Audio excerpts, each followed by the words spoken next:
Cours numéro 1 sur le présent de l'indicatif.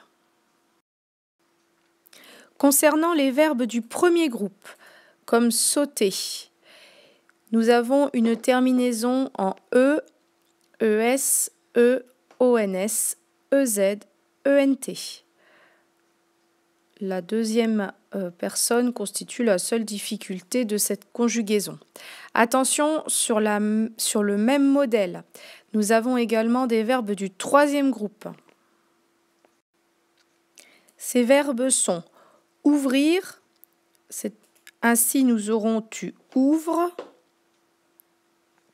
souffrir, nous aurons par exemple il souffre, offrir, par exemple j'offre, et cueillir, par exemple il cueille. C'est valable également pour les verbes dérivés de ces 4 verbes, par exemple rouvrir, accueillir, recueillir, etc. Passons au deuxième groupe. Je vous rappelle qu'on le reconnaît avec son infinitif en ir et son pluriel en isson. Prenons par exemple le verbe réunir.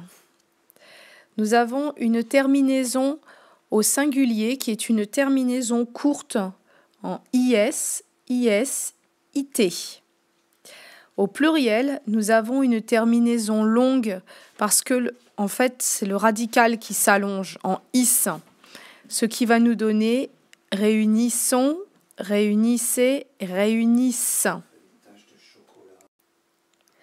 Donc cette terminaison longue au pluriel est bien présente dans les 3 personnes. De plus, faites attention, souvent on a tendance à mettre juste réunis. Réunis, c'est le participe passé, ça n'est pas un verbe conjugué. Quelques généralités maintenant sur le troisième groupe. Concernant les verbes irréguliers, nous nous retrouverons au cours numéro 2. Alors, pour le troisième groupe, les règles de base sont les terminaisons en S, S, T au singulier et bien sûr ONS, EZ et ENT au pluriel.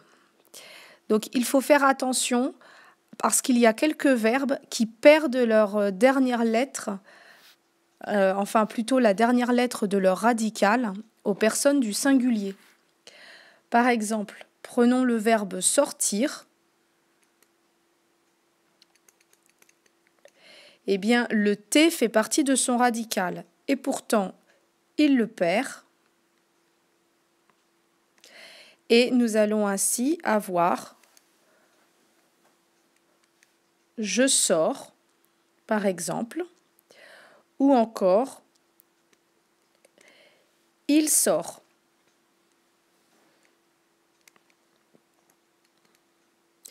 De même, pour battre, en fait, battre, si on regarde bien,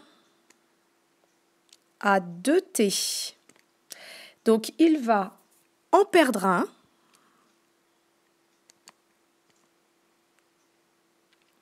Donc, ce T-là, il fait partie de son radical, on n'a pas le droit d'y toucher. Ainsi, ça va donner, par exemple, tu bats.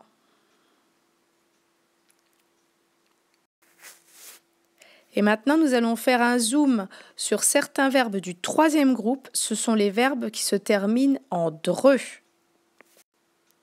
Ce sont par exemple les verbes attendre, vendre, mordre, tordre, etc. Concernant ces verbes, il faut bien retenir en fait qu'ils gardent leur D tout le temps. Si je prends par exemple le verbe rendre, je vais donc avoir je rends DS, tu rends DS, il rend D, j'ai le radical mais en fait il n'y a aucune terminaison Et ensuite, nous rendons, vous rendez, ils rendent. La seule particularité, c'est pour le verbe prendre. Au singulier, il suit bien la règle. DS, DS, D. C'est au pluriel qu'il est irrégulier, puisque l'on a nous prenons avec un N, vous prenez avec un N et ils prennent avec deux N.